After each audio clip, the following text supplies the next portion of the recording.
Loud. Alrighty, we're live. Welcome back to It's Saturday night, and Danny and I are ranking some cereals. Sunday. It's Sunday. Are you Oh, dumb? It's Sunday. It's also Daylight Savings Day. And Casey and we just started talking about cereals, and this is just really important for us to do right now, for me to do right now. Casey's I, putting, Casey's putting, okay, yeah, A. wait, pause. So we're gonna there's that Schlatt. I don't know who Schlatt is, but he made a great and phenomenal tier list video of cereals, and Danny and I watched it, and so we're gonna do our own. This is the official artist or art is cereal, Ranking. you know, tier ranking, and then we'll transition to what we actually read for this week. Yeah. We're Which starting with Honey Bunches of Oats, which are kind of one of the goats of cereals, I won't lie. Dude, I love Honey Bunches of Oats, but seriously put the regular all he's so right about like all of the regular Cheerios. So like here's the thing, like Cheerios, solid cereal. Honey Nut Cheerios, top fucking tier. Like they like I don't know what they did, but they were cooking so hard. Like they're like sweet, but they're like not like too sweet. Like it's just No. it's perfect. Casey has Where some are they, bro? regular Oh, Cheerios. the Honey Nut Cheerios. There they are. Dude, Loki There they are. Honey Nut Cheerios. Wait, not enough. Hey, Right. put them. No, S tier. Dude, S tier. okay, we can do that. I'm not for Honey Nut Cheerios in the S tier. I kind of agree. I think they're kind of like the gold standard of good cereals. Like there isn't really cereals that are better than Honey Nut Cheerios. I'm sorry. I think that Cheerios themselves are better. I think they're a B. No, no, no, no. I think that Cheerios, Cheerios are better than like Cheerios. Corn Okay, Flakes. Cheerios. They're better than Rice Krispies. They're just No, no, no, no. Cheerios E what's at best. wrong with you? At best. At Let's best. do this At too. best. No! No! Wait, we'll go through Guys, fast. I'm I don't really know what the fuck this enthusiastic. shit is. What do you think about this Oreo thing? Oh, F. Sorry. Yeah, that sounds nasty. I don't like that. Those with fucking applesauce? F. No. F. But he didn't put enough in F. Like there's some cereals that are just bad. F. That in Cheerio. F. Put You think that shit in F. Put I it feel like in. this is at least an E. Put it in F. It's gonna be an E because it's Cheerios. And Loki, What? this would be an E also Have you because tried those before? No, yucky, yucky, yucky, yucky, yucky. well then what about Apple Jacks? I don't like those. I don't like them either, but I feel like they're not F tier. Like F. they're edible. Hey, this is Also, not universal, hold up. Casey. This is This on shit, our it's rank. No! What it's are you tasty. doing? Give me It's like delicious. It's control. just like makes you feel Give like me AIDS. control. Give me control. No. Give me All right. What do control. you think about My drawing? Wheaties? No. Look, there's a ghost. How Oh, shit. P is an F. Yeah, Wheaties fucking suck. Everyone. And then we discovered this new one. How do you feel like Quisp? Quisp, the band with the lips, lisp. We'll put it in E. I don't know what it is, so I have to feel like it should be in C because we don't know it. And he said it was a really No. good one. No, we don't have to do that because you just said it was yummy. Bro, what is this ranking that's going on here? All right, Captain Crunch. How do you feel? I say it's pretty solid. I agree. I think it's like a B. It's a B. It's a B. I never really had those growing up, to be honest. Dude, So I my can dad is a Captain Crunch fiend, but the berry okay. one, I'm sure they're good. I've heard good things. Like they're nobody. delicious. They're like little mini square thingies that are like puffy. You ever had puffins? Why are puffins on this fucking list? Oh, I have actually. Okay, wait. Put fucking processed Cheerios in D, Doc. Bro. Move them away. Which one? All of those ones that are in These are anything with a should be C, an put F. them in a D, in F, in F.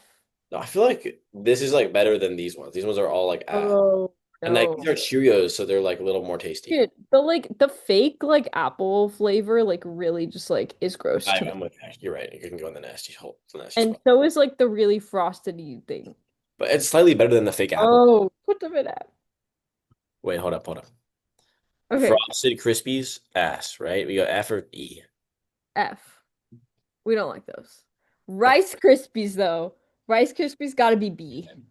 It's gotta be. Wait, It's gotta be. B, I feel like it's a C because it's B. not as good as Cheerios, bro. B. Bro, You I'm were a the one advocating for Cheerios to be a C, and I was the one who made them be a B. So you're telling me you like Rice Krispies more than Cheerios, Danny? I like Rice Krispies more than regular Cheerios. I like them the same. I like them the same. No, because trust me, there's something about like the crackling with the milk. Like Do you remember that day, the other day when we had Rice Krispies and like I almost got like emotional? Like that's Yeah, how I feel about them. That's fine. that's I truly moved how I Cheerios down to C. No, no, you're doing it wrong. What do you mean? What do you about cornflakes? Cornflakes are B. This actually means a lot to me. Oh, nice flowers. Wait, do you want me to move them up to B with Yes. Wisp? All of these are Bs. I feel like we're not utilizing our full spread here. Okay, that's okay. It can be disproportionate. No, it needs to be proportional. Then he says, logic, no. We're not doing an interpretation of Cheerios. We're doing an erotics of Cheerios. We're doing an erotics of Cheerios. That's a Exactly. little hint of So what in we're theme, going to talk it's about. so in theme with this episode. Who says that it has to be a bell curve, Casey? I didn't say it has to be a bell curve. I said we have to like utilize We're things. making okay, All we right, can do that. crave. I'll utilize it right now. I'll utilize it right now as long as you move Cheerios to B. Okay. As long as you move Rice Krispies to B. I feel like Rice Krispies, this is like, No! this is hurting me. I put Crave in C because they're delicious, but they also are like, uh, I haven't really had them, I'm not gonna lie. they're It's like little chocolate. There's chocolate on the inside, and there's like cookie, like, cereal shit on the outside. They're kind of delicious. I haven't had this French toast thing, but I want it, so it's going up to B. Maybe no.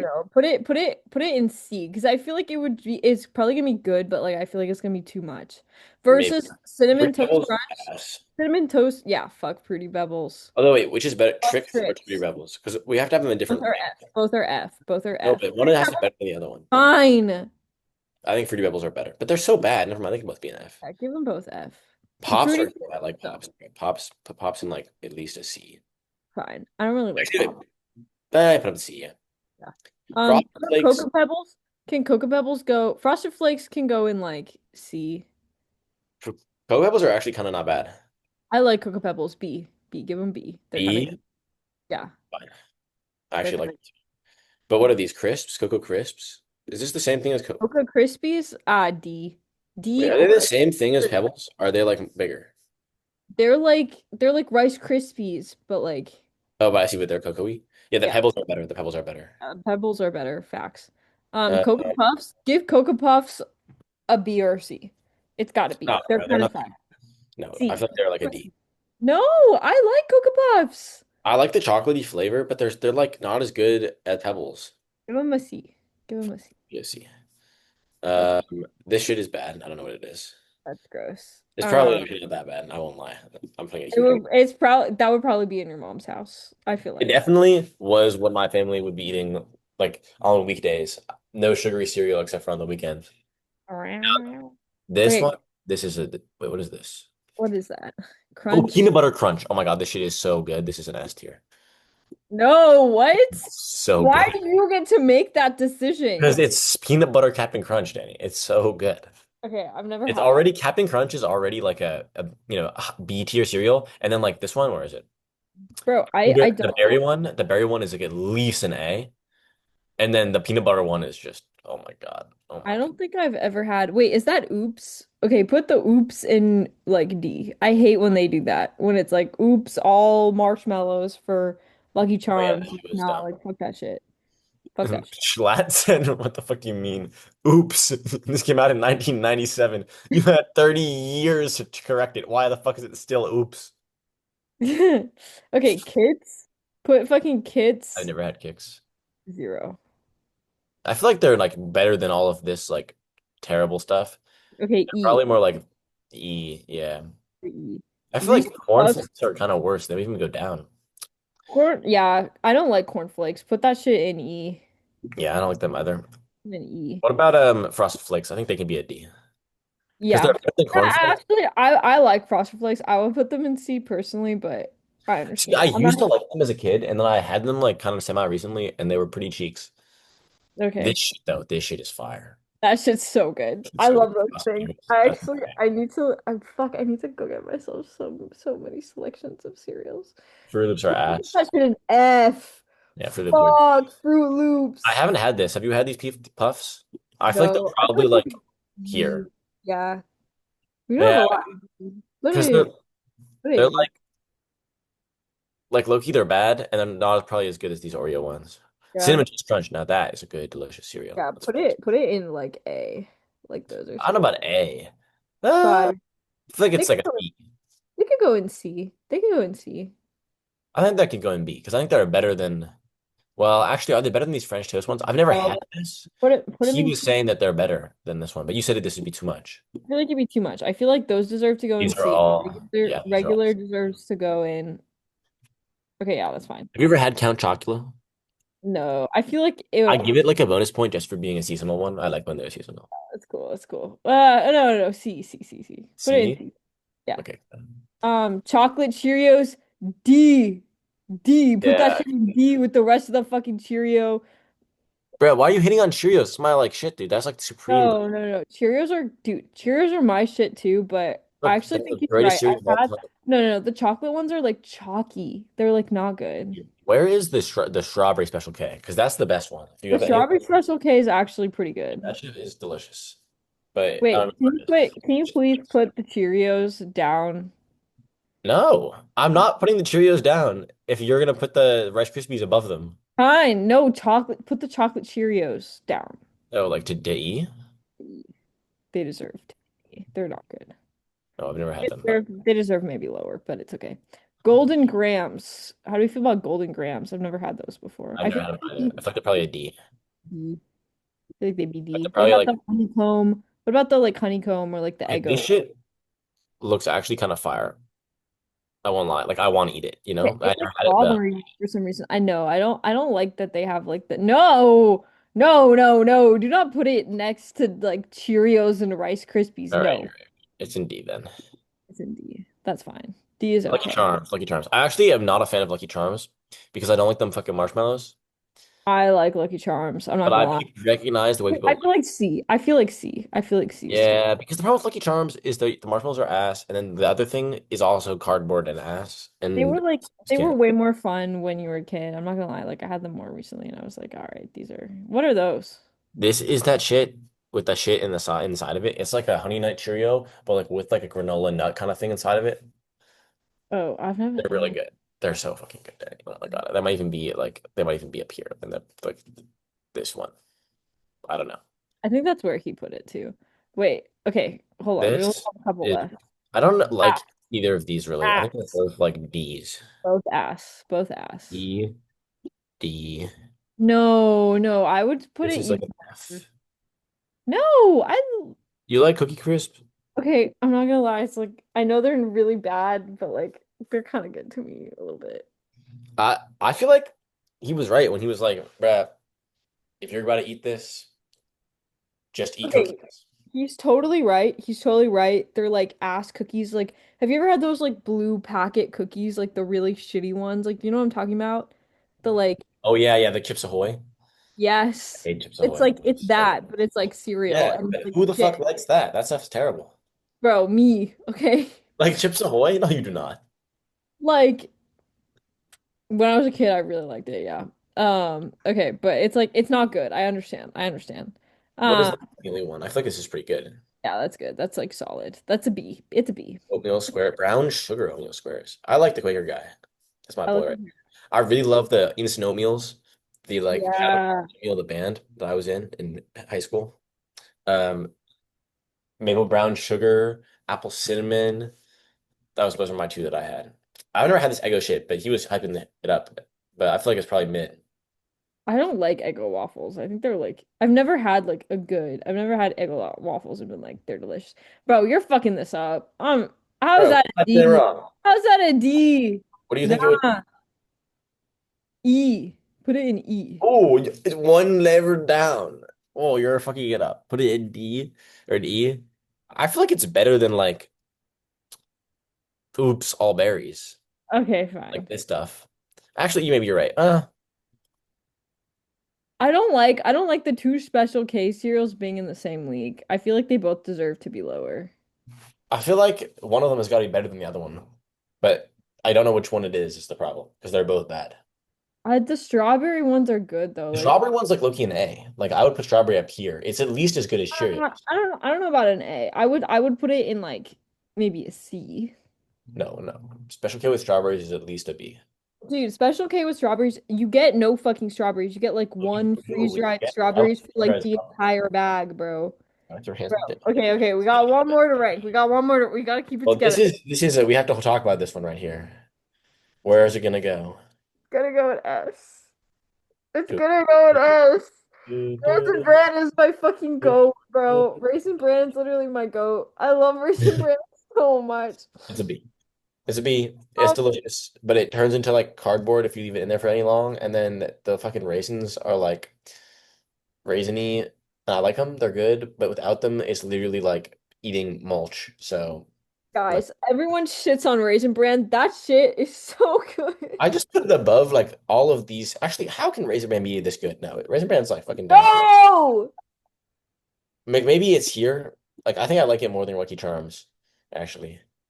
And I like it. I don't know if I like it more than Cinnamon Toast Crunch.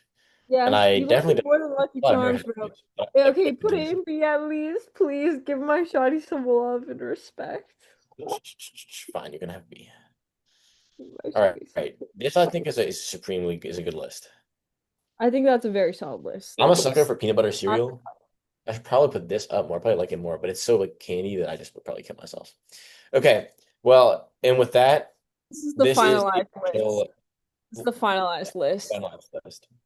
What I is would it even missing? put Missing a couple. honey bunches of oats in S tier. Except, you know why I'm a little bit traumatized by them? Because my fucking dad would like go through our whole, we would get like the Costco bag of them, right? Because we used to really all like them. And he would go through the whole bag and eat all the granola crusters. All of them. So like when by the time like we got to the cereal, it would literally just be like all the flaky bits. And like the flaky bits are like fine. They're not like good though. So it just I'm a little bit traumatized by those. But they're solid. They're very solid. Yeah. I Okay. I love them. I feel good about this list. I Okay. do. Well, I feel like it's pretty good. And with that, I think we should move on to our topic for the day. What did we read? Yeah, thanks for I bearing hope with I hope everyone me. else enjoyed our serial. Unshared. You can unshare case. Okay, I'll share. But I might want to share again to share this. I think that we might benefit from showing the on the screen what we're reading if it's like short enough. Like when we were doing poetry the other week, I think that would have been helpful. So I might share Yeah. some Yeah, quote. but we can share it later. It's Yeah. okay. Um, Uh, so this week, yeah, I mean that kind of gives a hint as to what we're talking about today. Also, like you already know by the title, probably. Um, but today we read Susan Sontag and Walter Benjamin. Um, because they have some actually like really, really interesting essays on like Casey's getting doing my I'm sorry, so. it's dying. But keep yapping. Sorry. Um, no, I don't know. I feel like they have some really interesting essays on like and Susan Sontag is such a big influence for like the kind of cultural criticism that we do and the way that we talk about books.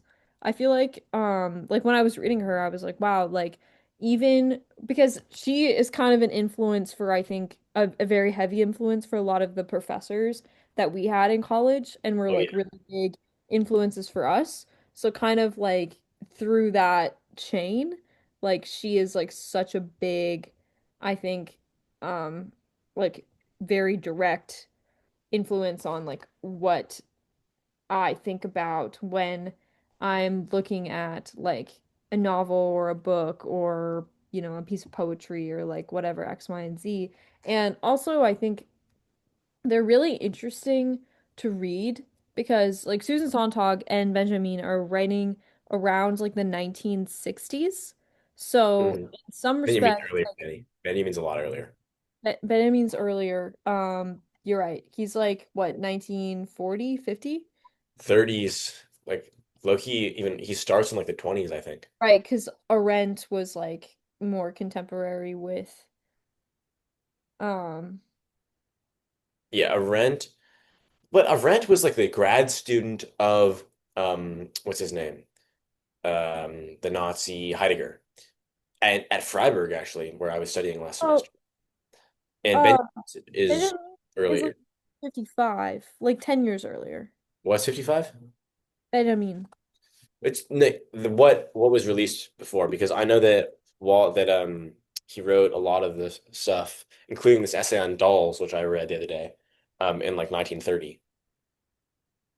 Yeah, I mean, it looks like um originally published in Germany, Frankfurt, copyright 1955 He for was the born in 1892 and he died in 1940.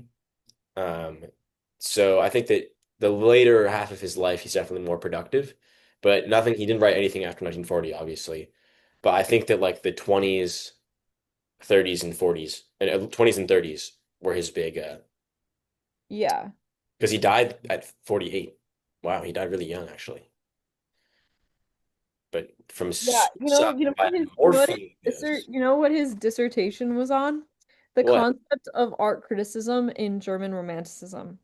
Really? The origin of German tragedy was like his uh yeah, and the origin of German tragedy were like his two like big things. And then he also did like a big study on like Goethe's elective affinities. Um, but yeah, anyway, so they're not exactly contemporaneous, but they are like close enough. And I guess my big point was like they were living through a time where like media was changing a lot. Like they both write a lot about photography, a lot about film and cinema.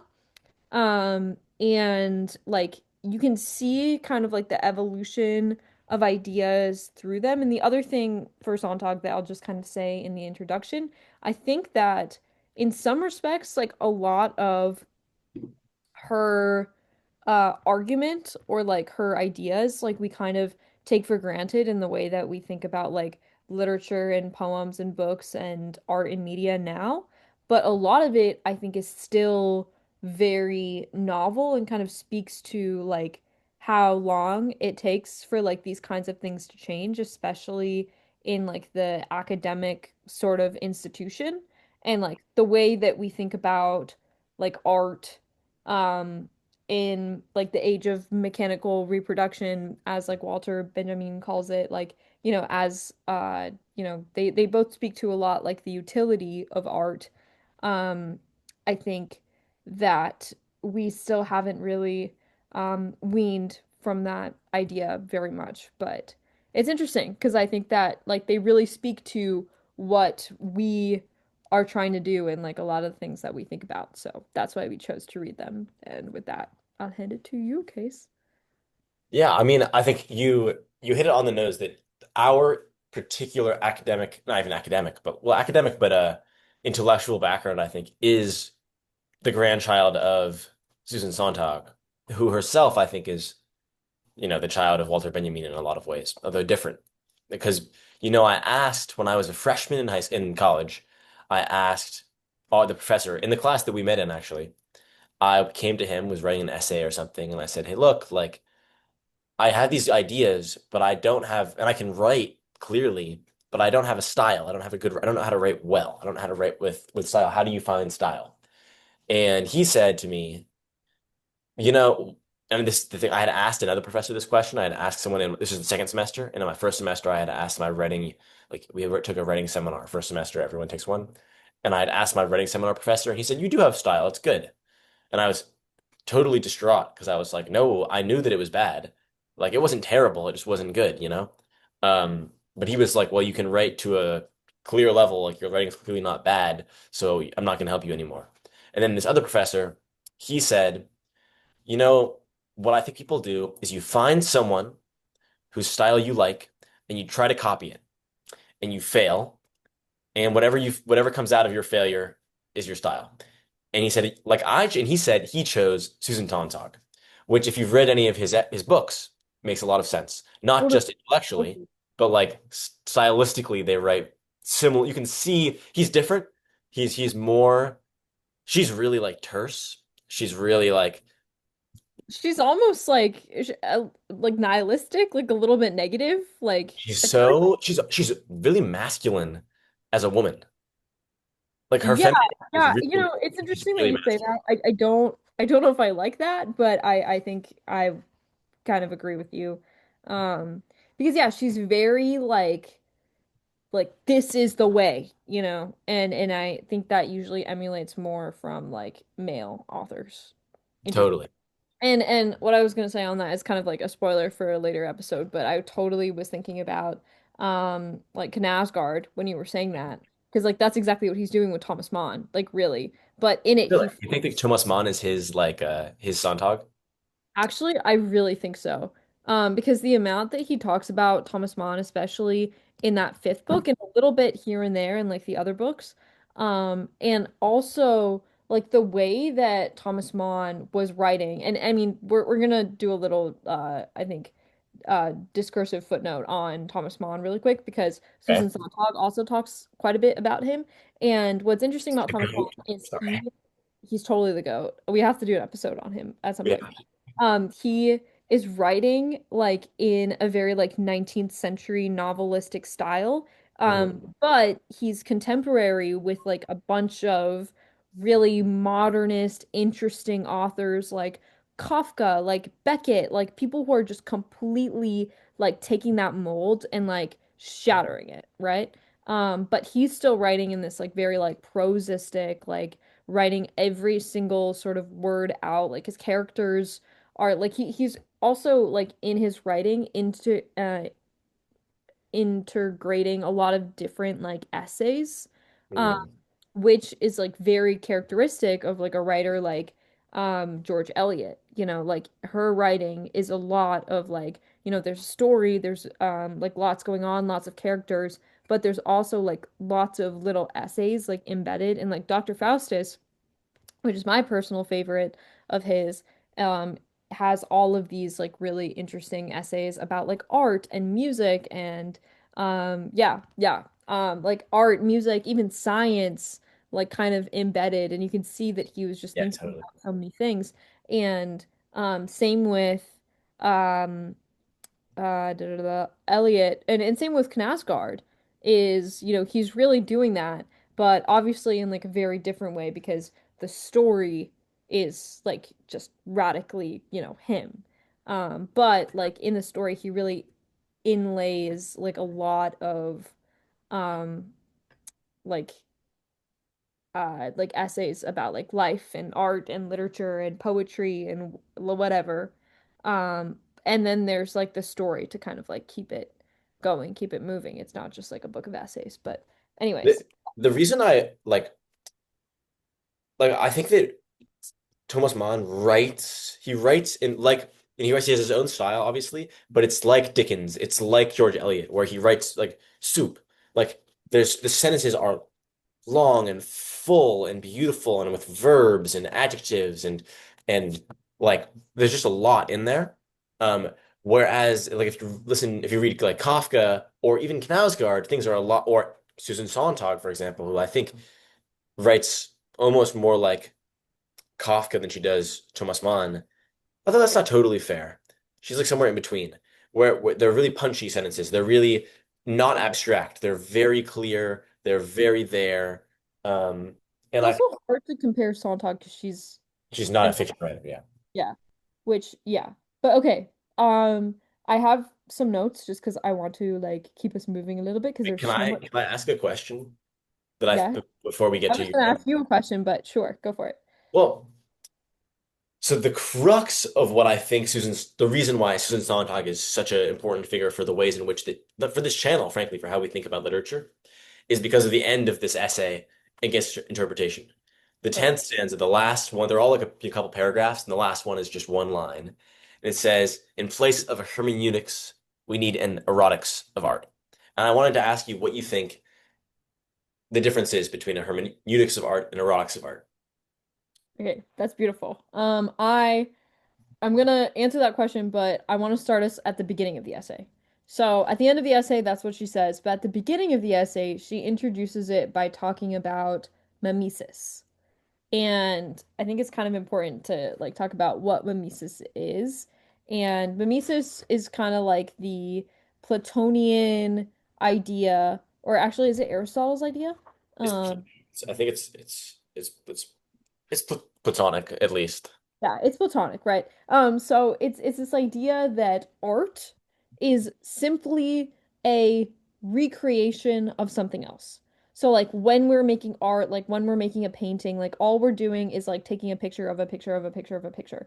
And this comes from kind of like the Greek like Platonian idea that like there's forms out there and like everything that we see, like even like this pen is just like a form of like a more perfect pen, right? But like we Susan Sontag specifically, she argues that like that is not what art is doing. Like art Hmm. is actually doing much more than just like taking a picture of a picture of a picture of a picture, right? And like this whole like utility moralistic aspect of art, like Plato kind of dismisses art in like one respect where he says like it's all just like a picture of a picture. We're just like, creating mimesis and therefore it's like entirely useless. And Aristotle kind of has like a different like he agrees with Plato on like the mimesis aspect, but he disagrees with him on like the like he does actually believe that art has some utility just because of like kind of a therapeutic like individual aspect that art has. But Sontag and also like she talks about like Marx and like Freud, you know, and how like Freud and Marx are both kind of trying to get at this like latent content of art, right? Because there's the manifest content of art, which is like the actual content, like whatever is like actually going on like in the artwork, like the picture of like the mug or like whatever X, Y, and Z. And for Marx, it's like a history thing where it's like, okay, this was like what was actually going on, but like the latent content, like what was actually going on underneath was like all of this stuff about like class and like that was actually like the dynamic that was happening under like all of this history that happened. And for Freud, it's kind of like, okay, these are your actions like X, Y, and Z. It's more like for an individual person. Like these are your actions, this is what you do, this is what you think, but like actually there's like something like that uh like there's some latent content that like actually is that we actually have to like get at in order to like understand people or in order to cure people or whatever like in for a psychological aspect. So both of them are trying to kind of like they create like these very like tangible clear cut theories in a sense to try and like understand like what is happening like behind all of these people. And to answer your question, I think that's exactly what hermeneutics is trying to do. So hermeneutics is kind of like a broad term for like literary criticism, which is kind of doing exactly that. Like it's looking at like patterns and stories and like trying to like create like a theory or like an idea to like break down and like get under the surface. And she also uses this word a lot, like translate what is happening in this like difficult kind of literature, and sometimes like you do need kind of like a theory if that's all you're trying to do, is just like translate this literature. Like for example, she brings up like Kafka and how like there's so much there like in the trial or in the castle and like there's countless like literary translators, like people who, look at the castle or look at the trial from like a religious aspect and they look at the like the judgment of it and they suppose that, he's kind of making an allegory of sorts or all of these like literary terms that we use to like understand literature. Like that's all fundamentally hermeneutics. And Susan Sontag calls for a erotics. And she also says this other really interesting thing, the revenge of intellect upon art. Yeah. Hmm. So, I mean, I was gonna ask you a question as well. I was gonna say, do you think that there's a difference between like interpretation and translation? And then I also wonder if you've thought about like what she means by like hermeneutics versus erotics. Sorry, there's a lot there. Totally. I mean, I have so much to say. I think I can. I was telling you about this, but this is a story that I think will translate well. There you go. I have a friend who's a computer science student, and he was arguing with me about whether or not um, computers will be able to write great poetry. And he was like, well, we are basically just machines. We are just machines. We're just a different kind of machine. We use biomatter and chemistry instead of, electricity and wires and, code. But we're still a machine. And so theoretically, if we're able to build a machine like the brain, but in a computer, then we should be able to. And we're pretty close. He was like, yeah, we're not there yet, but we're pretty close. And the ways in which I disagreed weren't he was surprised, I think. Because a lot of people I think say, no, we're not that close. But I can't say that. I don't know. I don't understand how AI works as well as he does, you know? What I said is that what makes poetry great and like what the goal of poetry isn't to convey um something that a machine could understand. It's to convey experience. So it my argument was kind of, and I think Sontag says a lot of stuff about this, about sensuality, about sensuousness. That the idea is that it's experience, it's your physical sensuous engagement with a piece of art, or with nature, or with the world. That's what we're talking about, and that's what makes it unique because it's in a moment. It's in because when I experience something, it doesn't matter if you try in a computer to simulate it again. You can never recreate the same experience because it's not the same molecules in the same order. It's not the same timing. It's not the same place. You can't. It's not that's exactly what we're talking about. That's exactly why it's important because you're trying to capture this um, experience you're having. Now, when you ask about translation, I think is really important because it's not just about trying to capture, it's about trying to communicate. Because the point of capturing is not just to have it there defined, but of course to communicate it. And that's a sort of translation.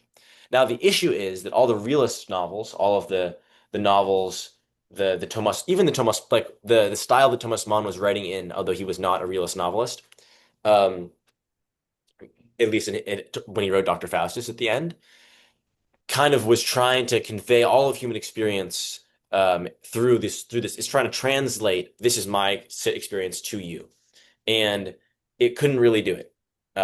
Is the issue? It just you can't do that. What And I is think hypnosis? sorry, Wait, exactly.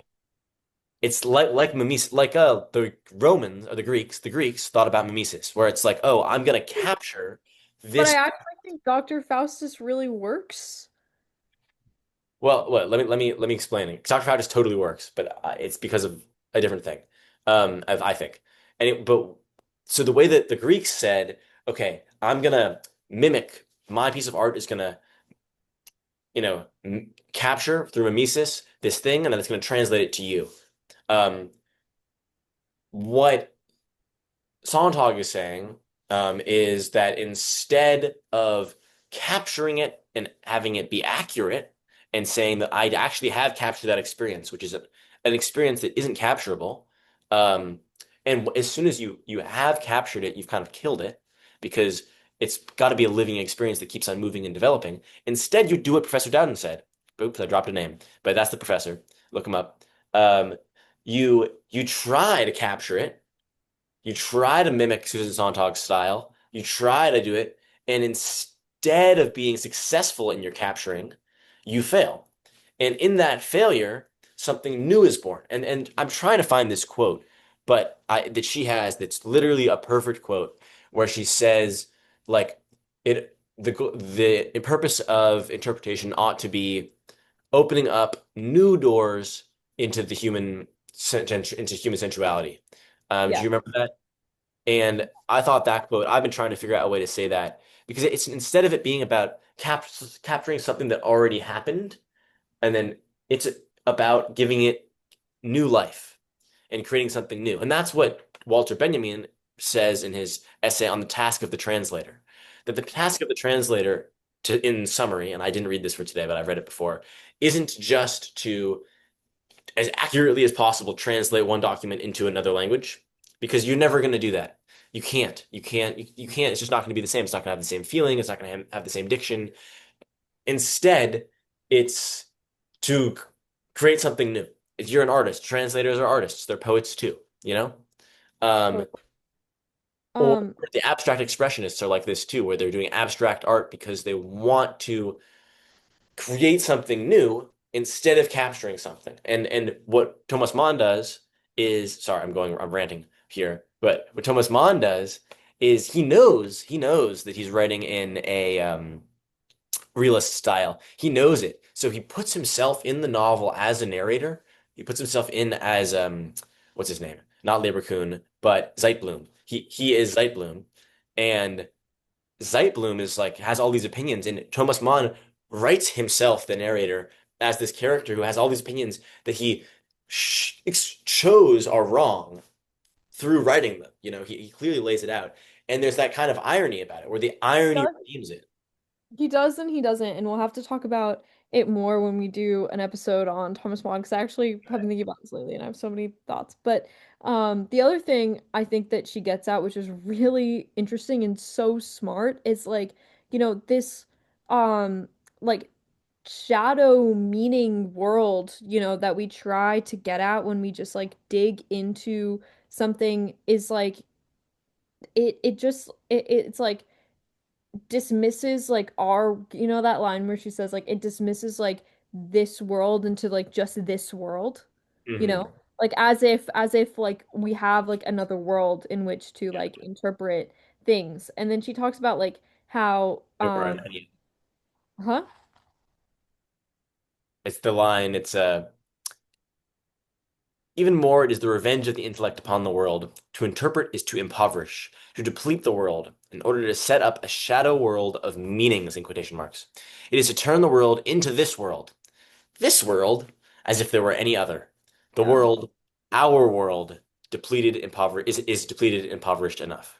And the other line that I think is so important is real art has the capacity to make us nervous. By Yeah. reducing the work of art to its content and interpreting that, one tames the work of art. Interpretation makes art manageable and comfortable, which I think is like so often what we're trying to do with these texts, with these paintings is, get at like the author's like psychology and like things that happened like in their own life, like trying to understand Kafka. All of a sudden, if you just, view it as like him writing something autobiographical, it makes complete sense. It's like, okay, like this just like has to do with his father and like Gregor Samsa, like that just really is Kafka, or like, the trial, like it just has to do with his own bureaucratic experience. Like it's so much more than that. And really great works of art always are so much more than just that or this, right? And the other thing that I think is kind of an important question, which kept coming to my mind, is I think that there's a distinction between um like art critics, which Mm. she's kind of like writing about, and artists.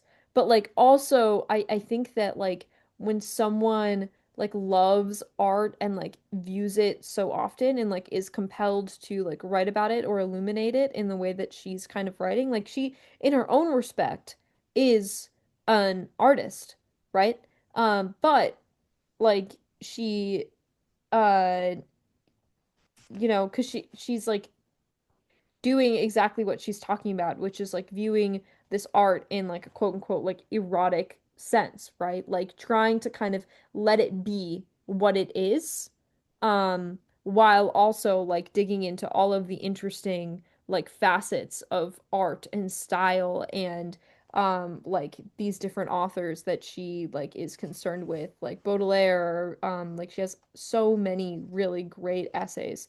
Um but like I don't know. I think that like she is also asking like really important questions about like literary criticism and like what it kind of means, because I think that it's really hard for it to not fall flat. And like the other thing that's hard is like there isn't really a way to say like a lot of her this essay is kind of like negation, right? It's like these are all of the things that are kind of like not even necessarily like wrong, but like done poorly often with respect to literary criticism. But there and actually she does list off some essays that like do what she's talking about really well, right? Um, but what I think is really difficult about literary criticism is like she has to like list off essays, or like what she means when it comes to like good or I don't know, like she's really against like moralistic like this is a good essay versus like this is a bad essay, I think like overtly, or like this is a good piece of art and this is a bad piece of art, or like any kind of like moral utility to art, which Dean also talks a lot about. But like I guess like my question when asking this, and it's kind of a difficult question because I think that the only sufficient answer to that question is kind of like through example, like the way that she answers it too. But like what then does it mean to um like avoid interpretation? Yeah.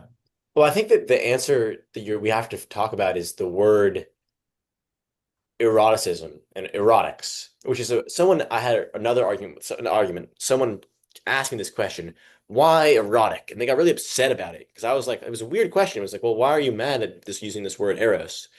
And they were upset about it for a lot of reasons. They were upset about it because it's sexual. They were upset about it because it's like it's violent. It's a big and powerful and meaningful word. And so I think it has to do with this like form content moralizing thing that you were getting at here. That interpretation is, and she really takes it as looking at the content of something, but she says also that like this idea that there's form and there's content and they're separable is bullshit because it is. Obviously, they're intertwined. And they really should be seen as one thing.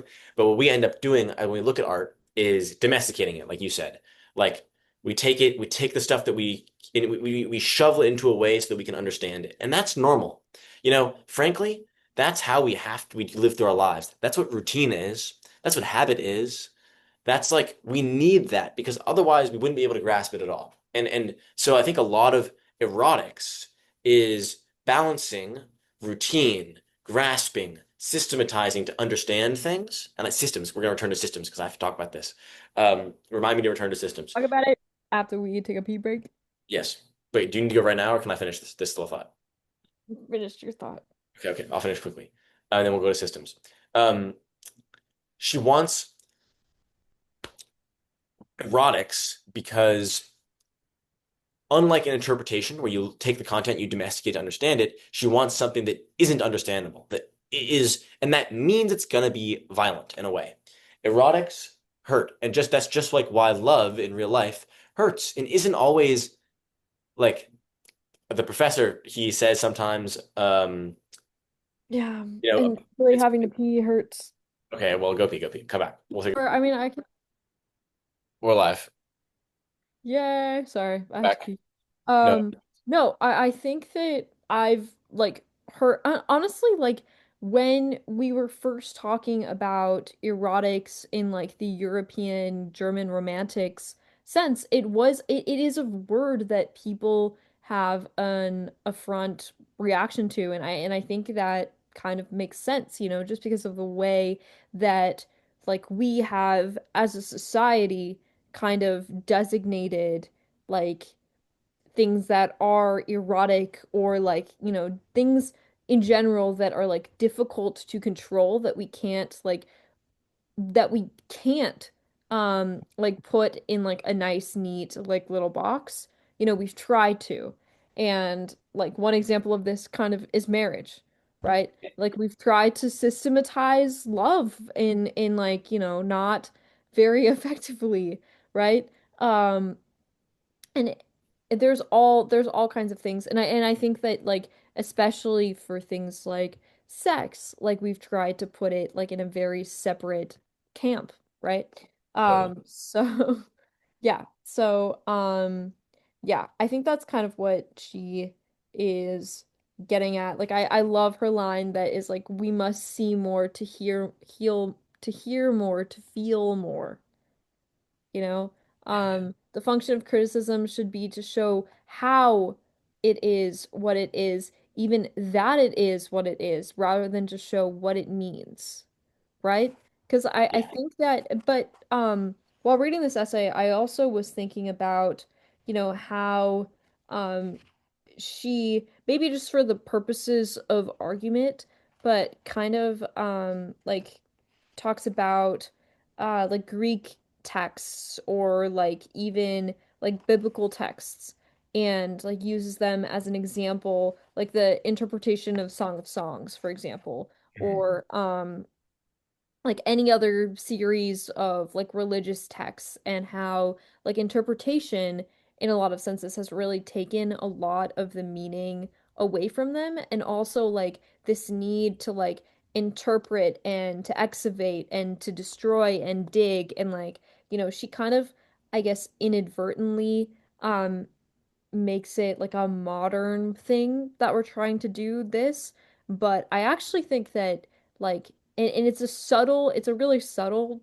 disagreement and but I think that it's just such a natural human impulse, you know, um to like try and like understand like the meaning behind these things and to try and create like a moral of the story kind of thing. Like even if it's not overtly Yeah. moralistic, So but written. I think that like even the series of discourse um around like the Hebrew Bible or like the Bible like even shortly after they were written just shows like how fundamentally human that impulse is to like try and dig and understand and make sense of. Like that's really like what we're trying to do, I you think know? that the reason she says it's modern and why I will agree with her isn't because she thinks that people throughout history haven't been trying. Because you're right, it is a human instinct, and in some places, it like the Talmud is a great example what you just brought up. But we weren't good at it. Like we didn't get good enough at understanding the world, I think, until the Enlightenment, when we had science and we had these things and God, ideas of the like divine kind of passed uh, into decline. I think that's kind and that continued, and there was another kind of continuous break. I think at the beginning of the 20th century. I mean, do you think that there was contentment that people couldn't like understand everything and like that's Yeah. what it was? Because I actually think that like I don't know, like the belief that you probably could understand everything one day was just as present in those texts as it was later after the Enlightenment. Because I still think even now it's still kind of a belief that we can understand everything that there is to know about X, Y, and Z. And I know this because like I've been in English classes with professors who like allegedly I fully believe that they know everything that there is to know about everything, right? Really? Who? Bad professors. I'm thinking of one and you know who I'm thinking I know of. you're thinking of. But whatever, whatever. I mistook someone for him today, actually. Who but it wasn't him. But I think that is like the point, like I think that I don't know. It's a subtle disagreement. I just like No, I I wish think you're probably you're giving that critique of Nietzsche. Nietzsche has that great his in his Twilight of the Idols idea that which is where I think a lot of this comes from, or like is Everything comes from fucking Nietzsche, bro. But I have a lot of things come from Nietzsche gets things from other people too. But this idea that like the pre-Socratic Greeks. I mean, he traces it all the way back to pre-Socratic Greeks. He says, "Oh, the pre-Socratics before Socrates came in and ruined everything." Even though he has a man crush on Socrates a little bit, um, because he's so witty. He is like, well, that's when we looked at the stars and we're like, wow, mysticalness. I'm never going to understand everything.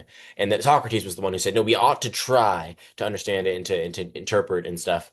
Um, and that we tried to do that and it just went kind of downhill, downhill, downhill from that kind of peak of intellectual being all the way through Christian Rome, into the Middle Ages until obviously the Renaissance, where it goes the other direction. And the Renaissance is a process that kind of, Yeah. in some ways, comes to culmination with the two world wars. And I've actually been I thinking guess a lot this about is like this is a personal thing, but I feel like people have always been people. Like I yeah. imagine that that impulse existed has existed, you know? Like ever since like I mean some people do trace it back to like consciousness, like isn't there like that Darwin thing where Darwin's like, yeah, consciousness was like the number one like evolutionary mistake. I don't know if it's actually him or if it was like some social Darwinist like later that like made that interpretation, but I think Katz actually said it once, which is where I'm actually getting it from. But yeah, like I think like since the dawn of consciousness that has been the impulse, right? But that doesn't mean that like the Talmud, for example, like isn't valuable and beautiful. And that's the most overt like example that I can think of. But I also think that, like, especially with religious texts, it happens subtly all the time, and in, like, for example, like Milton and Dante, like, in a sense, I think that's like almost literary criticism at its finest, you know? Like the Divine Comedy or the Inferno. Like, those are biblical inspired stories, or I mean kind of I mean in Belton's case kind of an interpretation of the Bible, but like done so beautifully and poetically and artistically, in a sense that like creates something new but also kind of lets the Bible be what it is. Like it's not trying to be the Bible, obviously, you know. um I don't know. I think stuff like that is really interesting. Or even like art for art's sake still feels like sort of a like tired phrase almost, you know? But I don't know. Like I guess like that in a sense, like story for story's sake, like the way that like theater worked in Shakespeare was kind of that, you know? Like it wasn't like any high art for anybody's like particular enjoyment. Like it actually was very ubiquitous. Like um the only thing that really was different was like where maybe you sat in the theater, you know? Um and like And people could go and stand actually in the crowds. If you've been to the Globe, you know that most people would stand and they'd all watch and shout from the floor. I think you're right. And that's something I mean, in her notes on camp, I think she takes against interpretation, which is like the first thing you need to, if you're gonna read Susan Sontag, you gotta start with against interpretation. You have to know that this is where she's coming from. And I think on camp does a really good job. No, they're not on camp, notes on camp, because they're like little aphorisms. And it needs to be aphorisms because it needs to be playful like that in order to work. Um, does a really good job of dealing with what you're saying here, this kind of next step of, I mean, things that are not separated from humanity and from everyday experience and from us. They're not um, put into this lofty figure of high art in what's it called um, interpreted into this box of being superior, right? They're kind of the opposite. They're kind of the lived art. And I think that's a lot of our favorite mythic art, like the Bible, Dante. And there comes from an age when, and she actually, I've realized she uses the term the mythic age, or in the guest interpretation. So that's pretty cool. Um, and clearly that's where our professors got it from, or maybe she got it from someone else. But she's right. Anyways, that these things were much more ubiquitous to the every person because people read differently. We didn't there wasn't a printing press, literacy was low. Like even like Dickens, for example, Dickens was in the newspaper. That's why everyone read Dickens. Today, no one reads Dickens. He's hard. He's a literature thing. Only literature people read Dickens, right? Like Mhm. if you read Dickens, Or you're you've seen the smart. movie. Or you've seen the movie. You know what's interesting? Like, I don't know. Now I movies are like that, I think. Or now it's like TikTok is like that. But it used to be that movies when she was writing, I think that movies were the thing where it's like, yeah, everyone goes and sees the movies who's just a normal smart person. Yeah. I mean, she has like this really interesting line that, talks about interpretation. She says, then interpretation was summoned to reconcile ancient texts to modern demands, which is kind of like what I was just talking about. But I think that the other thing that is really interesting is like, she says, this is why cinema is the most alive, most exciting, the most important of all art forms right now. Because like it allows art to be like literally just like what it is, and it allows for like the old art and low, like the high art and low art to kind of exist simultaneously in the same medium. And she like also has this really interesting thing where she says, what we decidedly do not need now is further to assimilate art into thought, or worse yet, art into culture. Um, and I think that she still says something that is really true. Like, ours is a culture based on excess, on overproduction, which is a good segue to Benjamin. But also, I don't know, this whole time I kind of was trying to think about like what like the modern equivalent to that would be nowadays. And like I remember we had this discussion, I think maybe like over the phone, about like TikTok and like Reels and like YouTube videos and Mhm. like where those kind of fall in the modern discussions of art, because I think that the thing that is hard about like Sontag and Benjamin is like it's impossible to kind of ignore, I guess, like the new type of forms, if they are that new type of forms, or like very real changes that have come about with like social media and like short form videos, especially.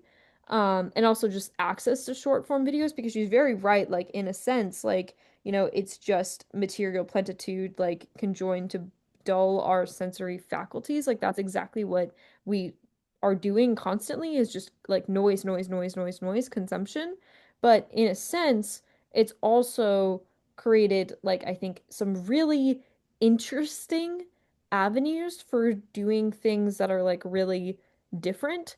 And I think that the other thing that is maybe even more important is it has a really um tangible and real implication on how we view our own lives, which art has the capacity to really do. But I think is like the biggest implication of like short form videos, reels, and YouTube videos is it does that. Um, and I guess I'm more interested than anything to kind of see like how that plays out. But I don't know. Like I Yeah, wonder I'm where you think it falls. funny considering we started this episode with our YouTube inspired, our 14-minute, 15-minute YouTube video inspired um, little bit there where we ranked all the cereals, which is, by the way, like that's not high art. That video where he's ranking cereals, it's like a comedy skit, but it's great. It was so fantastic. It was so awesome. Mm, Um, and I had a lot of fun ranking them with you. I same. think, I mean, she has a line here about Oscar Wilde, who we really should do a thing on because the first book I ever read for you was Oscar Wilde. Uh, and but which I think I have over there, by the way. Um, anyways, what I was saying was, she says about Oscar Wilde that he, in on camp, that he proclaimed the importance of the necktie, the boutonniere, and the chair. He anticipated the democratic spirit of camp. And what I think she means by that is that he's picking out the beauty in the little things in life, that not just little things, but the things that are commonplace that we all share. That's why like people love baseball because it's such a shared experience. You come home, everyone talks about the base. Did you see the game last night? Or you're all sitting there in your row eating your hot dogs and your thing, and we're all experiencing the game essentially together, right? And it's not like by high, I mean like it's not really, really difficult to understand baseball. It's also not really, really difficult to understand a YouTube video or even a movie. There are some things that it doesn't like they can be difficult and good, and they can be there are bad movies. Like she writes all about like there's plenty of bad movies. She gets really mad at a couple of them actually, and on camp in particular, where she's like, "Oh, this one is terrible. This one is terrible. It takes itself too seriously. This one is bad. It has no irony. This one is whatever. She's just bad. They're bad movies. So they're not bad morally. They're just like poorly done. Because I think that's a thing that we also that's the first question that I think I really have a hard time dealing with people. I meet so many people who don't study art who are like, there's no such thing as good art. Because they think that I mean like, unless they were to mean like morally good, they can understand morally good art, but they can't understand like quality art or not quality art. Um, Yeah. She actually starts the essay with a quote by Oscar Wilde that is amazing. Like, there's okay, so many good let me read quotes it. from Oscar Wilde It in is that. it is only shallow people who do not judge by appearances. The mystery of the world is the visible, not the invisible. It is only shallow people who do not judge by appearances. It is only shallow people who do not judge by appearances. Yeah. It's Goodbye. interesting. That's Genius. what I think Rilke says in his Duino elegies. I think that's the entire like he has this whole idea about turning the inner world outward, where it's like instead of trying to like go into your inner world and like discover something that's not the physical and like, the appearance, Mhm. no, to make your inner world the outer world. And that's kind of Nietzsche says the same thing about in his critique of romanticism, where he says, the romantics, they all wanted to escape into this other world, the inner world. Mhm. But there is no inner world. There's just this world. That's this world. Yeah, yeah, no, absolutely. Um, and like I think that, kind of changing topics a little bit, we can still talk about Sontag, but like in Benjamin, he's kind of talking about that too, you know? With the work of art in the age of mechanical reproduction and like blah blah blah blah blah. He's specifically commenting on like the way that like fascism and communism kind of does that, where like it I think that what he's kind of getting at, this is like completely in my interpretation, but like there's just is way too much going on in our world and we can't understand it and we can't like determine if it's like good or bad, and we see a lot of things that are good and we see a lot of things that are bad, and we just like don't really know what to do with it. And so that is kind of where like these like tendencies towards like fascism and like communism originate, is like communism is trying to, like make the future like into, they're both kind of trying to do that. They're trying to like diminish our world and postulate this sort of like better futuristic world society, and their relationship to art specifically and how they do that is really interesting because communism, says like there is only art that is like for good, like for moral good sake. Like that is like the only art that like matters. And fascism, conversely, only puts like I guess artistic value in things that like you can see, like technology and war and like all of these things that like do have this really weird kind of like artistic allure, um, but like are also like I don't know, I guess difficult pills for us to swallow. Like it really aestheticizes like war and like soldiers and like big armies and these ideas. But I think both The are same kind idea. of out It's the same this. like let's romanticize the practical things that we want to have actually happen. Yeah, and both of them, I mean, like alienation and escapism, I feel like are words that you like we hear so often, like especially in literary criticism or in history or especially in philosophy, I think. Mhm. Um, but what that actually means, um, I think is this like I don't know, sort of difficulty of contending with things that we don't understand and that are too big and uncomfortable, you know? Um, but yeah. I And mean, yeah. I think you're the piece of that of the work of art in the age of mechanical reproduction that I found most important and interesting is interesting that you bring up communism and fascism because it's like he's so that's why I didn't like about it was the communism fascism bit because I think he's kind of wrong about communism. Um, but what I did like is the way that he talks about aura, about like what distinguishes. Well, his the general argument is like, okay, look, what's the difference between the original painting and the painting that I reprinted, the reprint of the painting? I can take or the photo of the thing and the thing itself. And it's a very Andy Warhol question. And his argument is like, well, no, the individual object of the original painting has an aura because it has its own physical existence in this experience. And he says in his essay on collecting, on his unpacking his book collection, which I actually is a beautiful essay. It's a beautifully written essay. It's really a wonderful thing to read. I recommend everyone read it, just for fun. He says he's talking about his books, his copies of books, which are obviously printed out. But he's like, well, I have multiple copies of the same book because they have different memories, because they have my feeling, my fingers, my drawings, my writings. They are different. And I think that what's even more important than the actual objects of his collection is the idea behind that connects to sensuous experience, which is that my sensuous experience, like in my AI kind of thing I was saying earlier, is unique. It's unique, and it's what you were saying just now.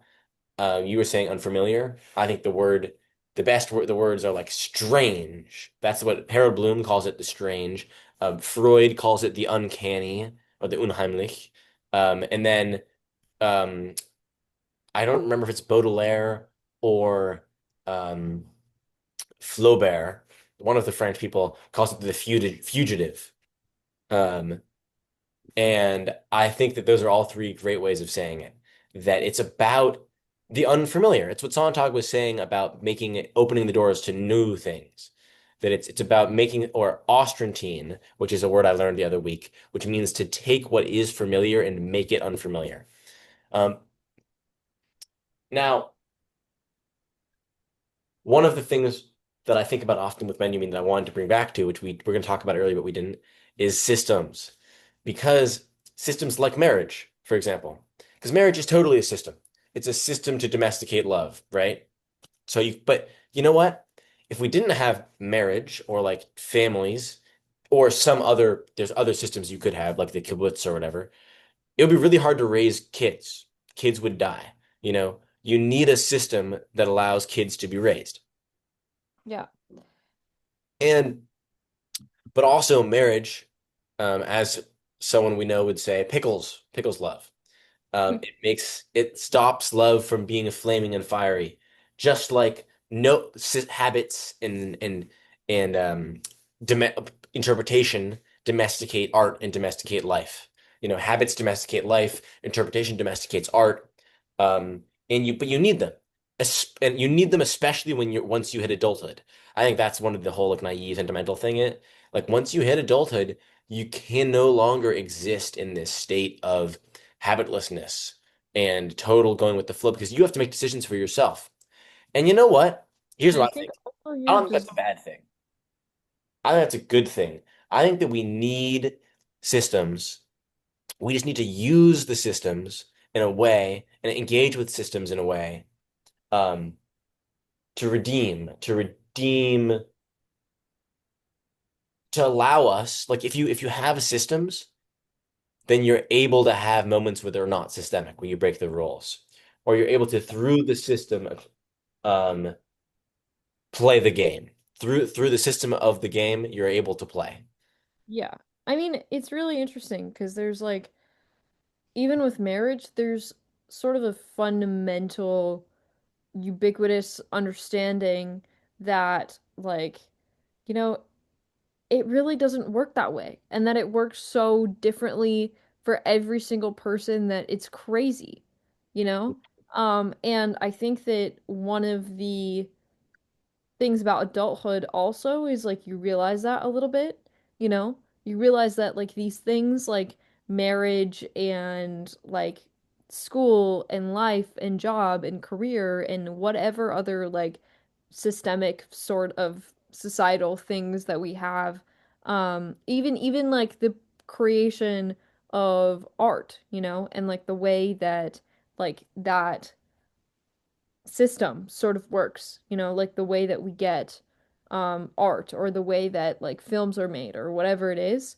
Um, like it doesn't really work in any particular way, you know? And like I think what they also maybe don't get at completely is yes, like to systematize and to, you know, take every single book that you read and just give it like the most cursory, like psychoanalytical reading is not the object of literary criticism. And objectively, it's bad literary criticism. You know, it completely diminishes these work of arts. And we do it readily very often, you know? Like, it's like, okay, here's this artist, and they have X, Y, and Z background, and that's why they created this work of art, and that's why it's good because of them, you know, strictly because of who they are and them.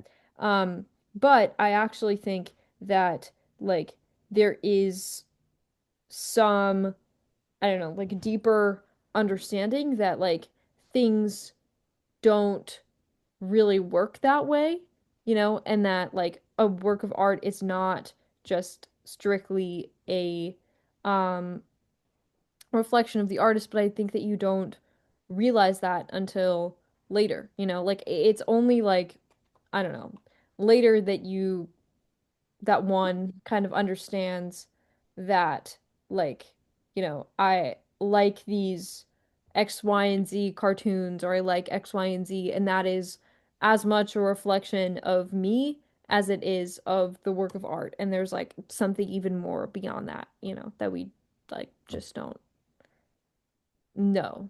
You know what I mean? What do you mean by the something beyond? Like when you see like a painting, like in a museum, you Mhm. know? Like I think about this a lot. Like simultaneously, like you're seeing this painting and it's been positioned to you in a museum as this like nice, like fancy painting.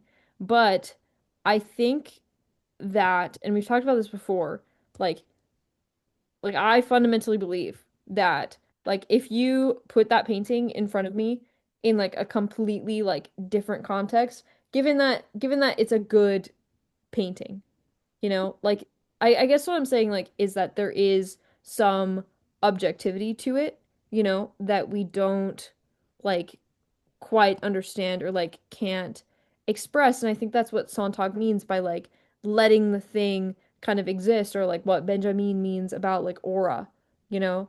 Um, like if you put that painting in front of me like at a garage sale kind of thing, you know, like it doesn't necessarily have to do with like, oh, like Magritte painted it or like whoever painted it, or the fact that it's being like positioned in a museum, or like the fact that like I am a liker of Magritte, or like I like X, Y, and Z, or I prefer X, Y, and Z in like the art pieces that I like, you know, like that there's something like more fundamental and honestly arguably more interesting um about like what can still make something good, you know?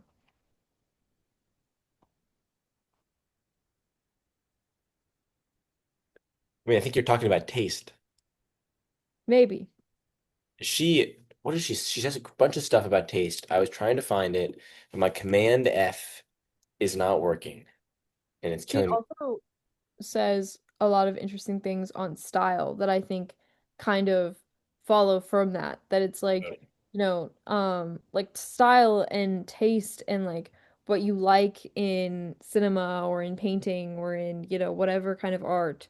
Um, like, yeah,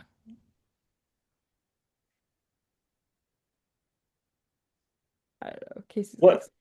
Sorry, I'm like debating. I'm trying to think in my head. I'm trying to understand taste and style because they're hard. They're not easy things to get. All of this is not easy things, and they're not easy things to accept either.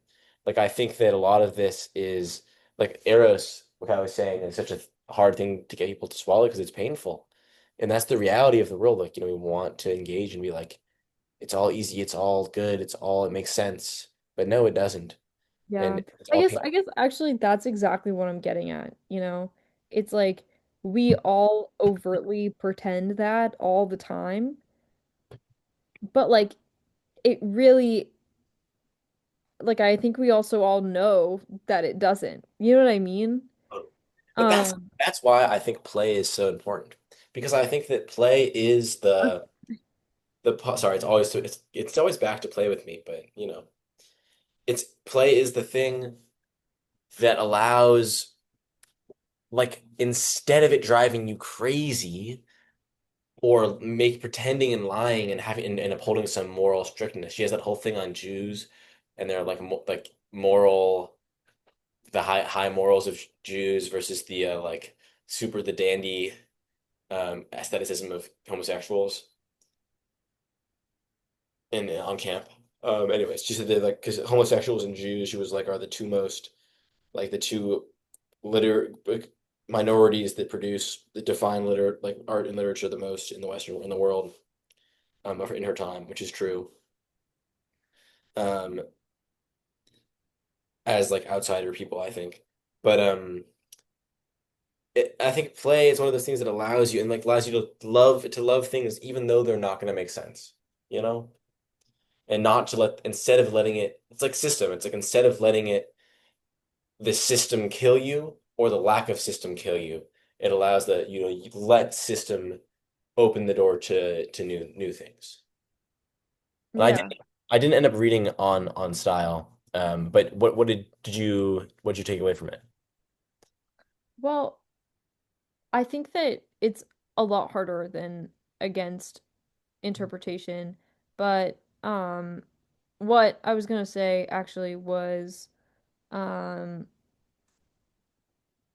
that yeah, like I think play is a big part of it, but um I also think that it's kind of an evolution in a sense. Like I think that interpretation and like I don't know, a basic vocabulary. Like she talks about this too, like kind of like a basic vocabulary understanding is really important in literary criticism and literary interpretation.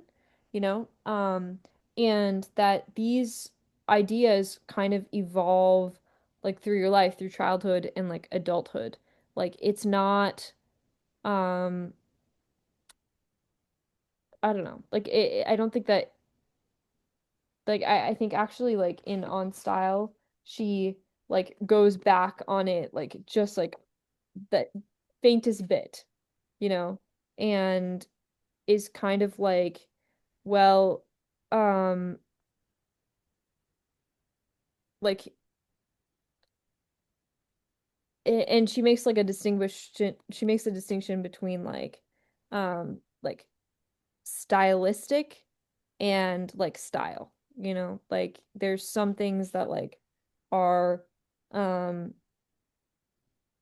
like I don't know, like some like stylistic choices like Gaudi um kind of thing. Like that is really different to like the to style, which is like more about like the totality of like the work of art, if that makes Wait, sense. what do you mean? The totality of the work of art versus.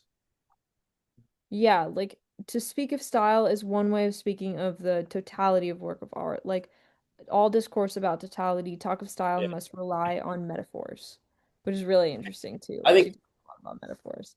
Anyway, metaphors is the key thing here when it comes to style, when it comes to all this. It's metaphor and language. We should really talk about language and how language as system and through things like metaphors, which aren't in poetry, but I think metaphor as like the kind of prime poetic tool. and I guess also what she kind of gets at with style is like, if you are just doing the same thing every single time, like, it's kind of like, well, if you made Michelangelo's like David now, or like if you made like a Cubist painting now, it's almost like kitsch. Like that's kind of what she's getting at in On Style, I think. Um, but anyways, I think we're both a little bit tired. I think Maybe we've we cooked. should call I think we should call it for the evening. Thank you guys, everyone, for watching. And go read Susan Sontag. I feel like she should be taught everywhere.